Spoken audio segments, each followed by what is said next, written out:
Olá, meus amigos, que Jesus abençoe a todos em mais este momento. Nós estamos no canal Palavra Amiga Espírita e eu sou o Rogério. Chegamos ao último capítulo do Evangelho segundo o Espiritismo, capítulo 28, que é a coletânea de preces espíritas. Muitos irmãos adeptos fazem a leitura do Evangelho quase que completamente. Vão até o capítulo 27, não dão muita importância ao capítulo 28, achando que por ali só existir modelos de preces, né, que Kardec achou por bem colocar ali alguns modelinhos de preces para diversos momentos da nossa vida. E é muito útil esses modelos. Só que alguns amigos acreditam que não há necessidade de fazer a leitura, o estudo desse capítulo.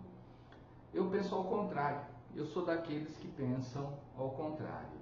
Que nós devemos sim nos debruçar para o estudo deste capítulo 28 do Evangelho segundo o Espiritismo. Porque na coletânea de preces existem vários modelos que Kardec coloca.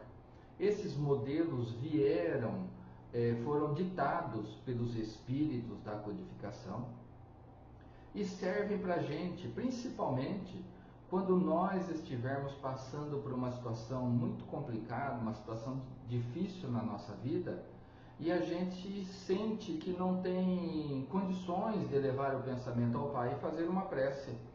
Então, nesses momentos, nós podemos nos socorrer desses modelos de prece e começando a fazer a leitura daquela prece adequada para aquele momento, para aquela necessidade que eu esteja passando.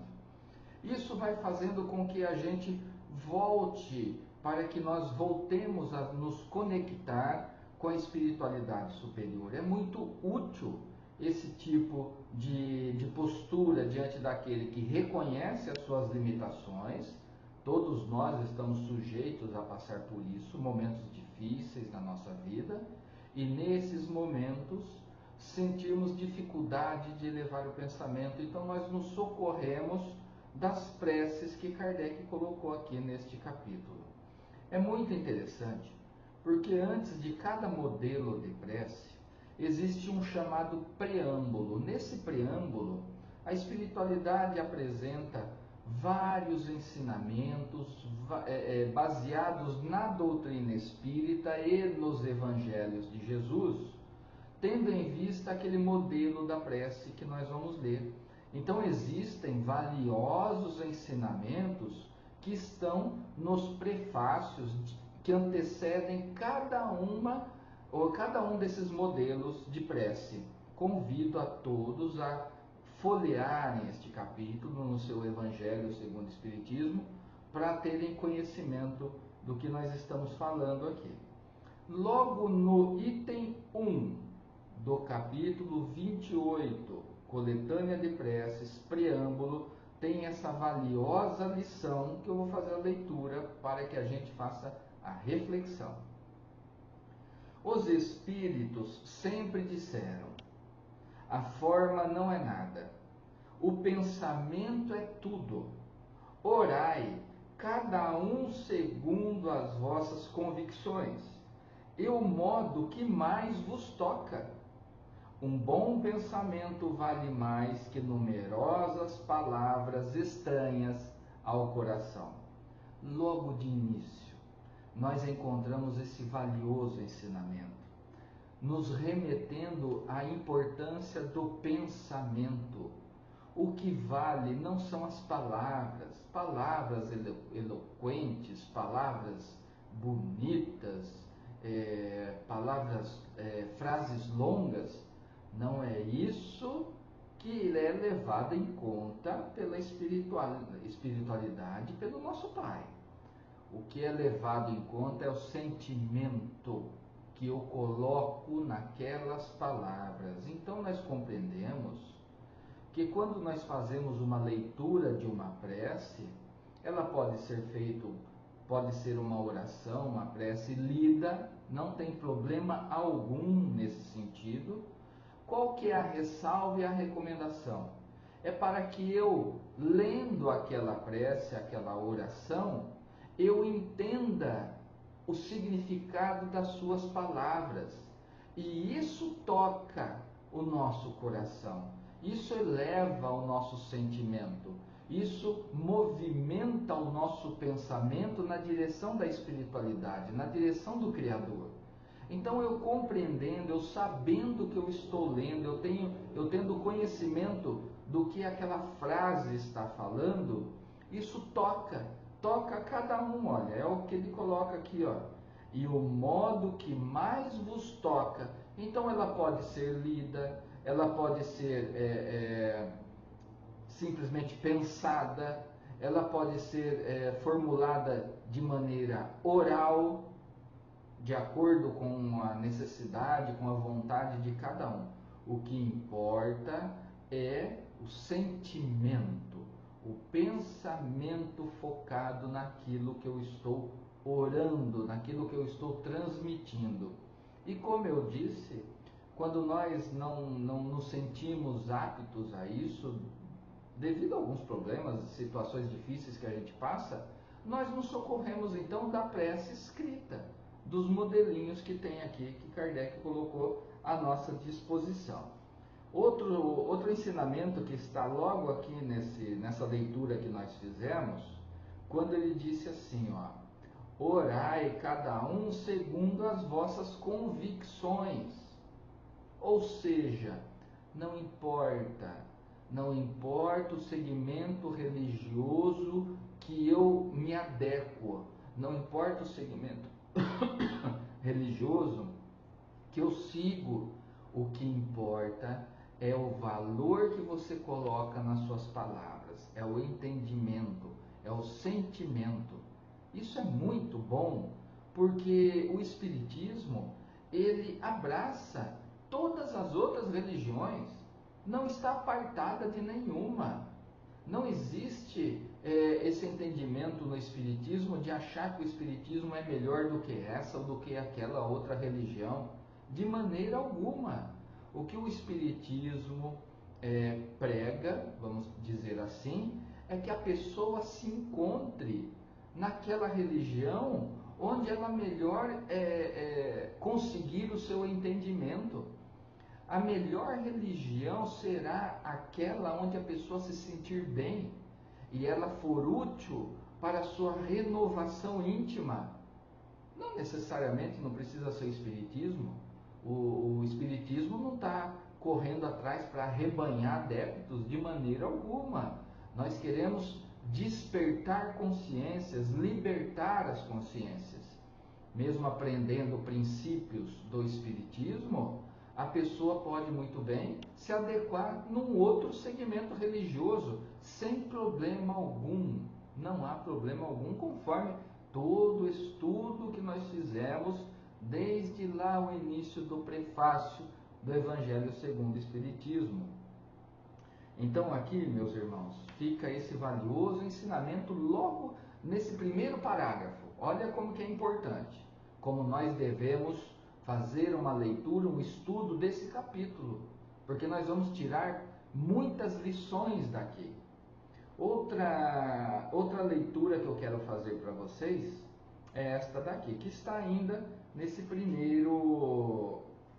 primeira introdução.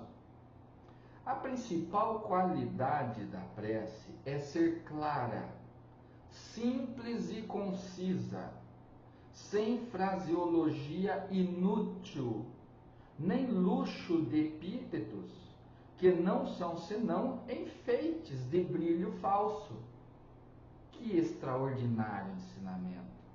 Quantos irmãos, estudiosos ou não, caem na ilusão de achar que a prece longa, enfeitada, rebuscada, com palavras difíceis, que essa prece tem muito mais valor do que aquela prece simplesinha do caboclo. Quando chega para o trabalho, tira o seu chapéu, coloca aqui no seu peito e diz: Pai, me proteja e me auxilie hoje em mais este dia de trabalho. Assim seja. simplesmente assim. Simplesmente porque é o sentimento que nos aproxima da espiritualidade que quer o nosso bem, de Deus, de nosso Pai, Jesus. É o bom sentimento que nos aproxima. Então, não são frases longas, rebuscadas, como nós vimos aqui. Muitos irmãos, adeptos do Espiritismo, precisavam ter uma certa atenção em relação a esse valioso ensinamento. Porque tem outro lado também de orações muito longas, né? As chamadas também ladainhas, aquelas incontáveis orações, porque chega num determinado momento em que nós não temos a capacidade de manter mais a concentração. Depois de alguns instantes, não precisa ser muito, 1, 2 minutos, a nossa mente já começa a se perder. A gente já tem dificuldade de manter a concentração naquilo que está sendo falado ou lido. Então nós precisamos ter atenção para essa situação. A prece deve se pautar pelo seu sentimento, o sentimento que nós colocamos nesta prece. E logo aqui, na primeira prece, não é um modelo como as demais, né? Mas não podia ser diferente. Kardec teve a prudência, orientado pelos espíritos, conforme consta aqui. Vamos fazer a leitura que nós vamos ver isso, né? Cada um de nós buscando aí no seu evangelho. Nós vamos achar aqui o que está sendo falado. Orientados pelos espíritos da codificação, Kardec coloca a oração do Pai Nosso, a oração dominical, que todos os segmentos religiosos cristãos usam, né? Fazem uso dessa oração. Então, nós vamos fazer a leitura aqui da oração, mas com algumas pausas, para que a gente possa compreender de maneira rápida, bem sintética, né? Porque é um assunto que daria para fazer uma exposição, um seminário a respeito das preces. Mas o objetivo nosso é que seja um vídeo bem curtinho, só para nos instigar, chamar a nossa atenção, fazer com que a gente tenha o desejo de olhar e de ler e de estudar o capítulo 28 do Evangelho segundo o Espiritismo. Então a oração dominical, quando foi pedido para Jesus, para que fizesse uma oração como exemplo, foram pedidos pelos seus discípulos, Jesus então fez essa linda, extraordinária oração. E começou assim: Pai nosso que estás nos céus, santificado seja o seu nome. Ou seja, já nos apresentando Deus como nosso Pai, o Pai de todos nós. Jesus também chamando Deus de Pai.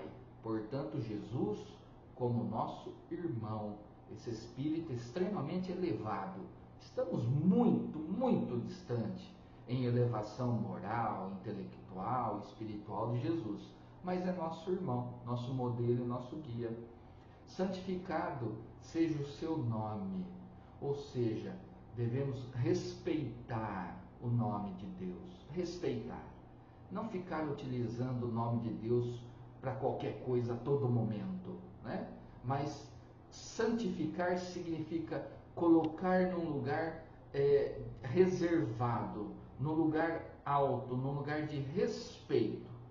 Santificado seja o seu nome. Venha a nós o teu reino. O que nós estamos pedindo aqui? Jesus nos ensinando que o reino de Deus venha a nós. Reino de paz, de felicidade, reino de equilíbrio espiritual, reino onde todos se reconhecem como irmão, reino onde o sentimento absoluto que domina todos é o sentimento do amor. Nós pedimos isso a Ele. Nós pedimos isso a Ele. Seja feita a tua vontade, assim na terra como nos céus. Quando Jesus coloca sempre céu no plural, céus. O que significa isso? Em toda parte. engloba não apenas o ambiente material, mas o ambiente espiritual. Por isso que ele fala céus, né? Assim nós compreendemos. Seja feita a tua vontade. Nós fazemos a leitura ou a essa oração já de maneira decorada e falando, seja feita a tua vontade. Mas na prática, como isso, nós não seguimos corretamente isso, porque muitas vezes a vontade do Pai está presente nas leis que Ele estabeleceu. E a gente se revolta muitas vezes como quando estamos suportando o resultado, a ação dessas leis em nossas vidas. Mas que nós não possamos esquecer, seja feita a tua vontade e não a minha, e não a nossa. Isso chama-se submissão às leis do Pai. Isso chama-se educação do filho em relação ao Pai. Isso chama-se resignação. Resignação, que palavra abençoada. O pão nosso de cada dia dá-nos hoje. Perdoa-nos as nossas dívidas ou ofensas, assim como nós perdoamos aos nossos devedores ou aqueles que nos ofendem. Olha o que nós estamos falando para o Pai. Perdoa, Pai, os meus erros, porque eu perdoo daqueles que erram comigo. Vamos prestar atenção nisso? Se eu não estou perdoando aqueles que estão errando comigo, como que eu posso pedir para o Pai perdoar assim como eu estou perdoando? É uma hipocrisia, uma incoerência. Vamos nos adequar àquilo que nós falamos, àquilo que nós pedimos ao Pai. Perdoa as nossas ofensas, aquelas ofensas que nós fazemos, assim como nós perdoamos a quem nos ofende. Vamos prestar atenção nisso? Não nos deixeis cair em tentação, e livra-nos de todo o mal, porque teus são o reino, o poder e a glória para sempre. Assim seja. Não nos deixeis cair em tentação. Nós estamos pedindo para Deus nos dar força. Não tirar dos desafios da vida que a gente precisa passar, mas nos dar forças para passarmos por esses desafios que são muitos e são necessários, porque esses desafios estão forjando o meu caráter, estão fortalecendo as minhas virtudes, estão dando a oportunidade para eu combater as minhas paixões e assim caminhar na direção do nosso Mestre, nesse caminho que Ele nos mostrou através dos ensinamentos que Ele nos deixou aqui. Meus amigos, então, nós estamos encerrando agora esse trabalho que fizemos do estudo do Evangelho segundo o Espiritismo, que começou com o estudo lá do prefácio. Foi o primeiro vídeo que fizemos no dia 13 de agosto de 2021. 13 de agosto de 2021.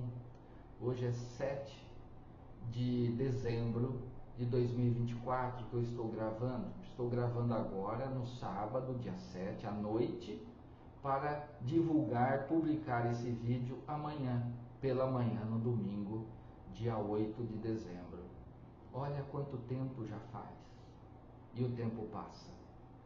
E a gente só percebe como ele é rápido depois que ele passou.